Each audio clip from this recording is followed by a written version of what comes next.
On 31/10/21, I was notified that the 3 dozers had completed the cut to step 1 of the design and had exposed no coal. I contacted my Coronado contact and advised him. He requested that we move on to the next stage and uncover enough coal to make a good bench for the digger. I gave the go-ahead to expose more coal and set up for the digger to move in. At approximately 2:30 p.m., I was advised it was ready to inspect.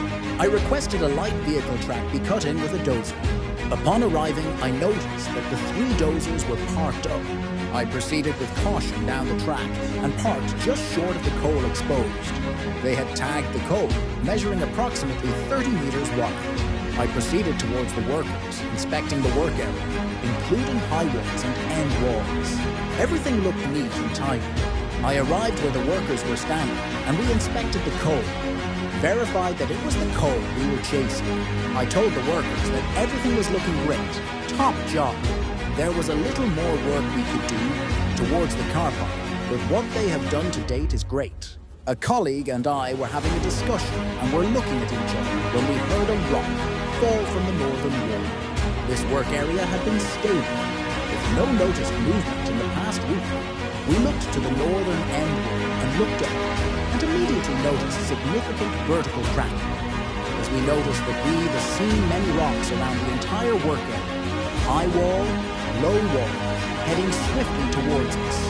Trees were falling and the sounds were loud, but the mountain completely failed. We had no time to discuss how we were going to evacuate. Every man had run for himself.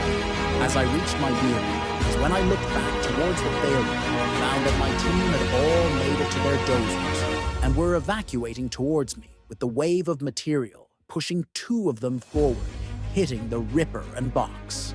I needed to act quickly to hop in my vehicle to reverse, as a dozer was approaching me very quickly. As I was reversing, I was yelling on the UHF two-way channel, "Move, move, move, go, go, go." The mountain had caught them and pushing them. The dozer blade was directly in front of my bonnet, within 1-2 meters.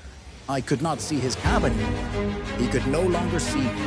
We were all able to safely evacuate to the Wolf Car Park and Dozer Car Park area. I jumped onto CH2 Curran North Channel and asked for 18-2.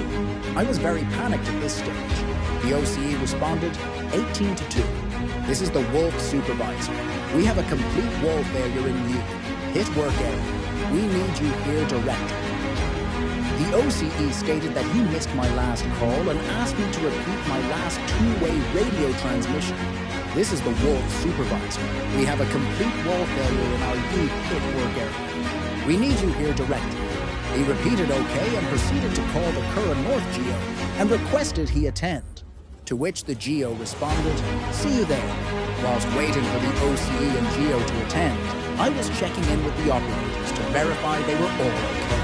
No physical injuries, but were clearly really distressed due to what had just happened. The OCE arrived first and inspected our ground level, and he shut the work area down.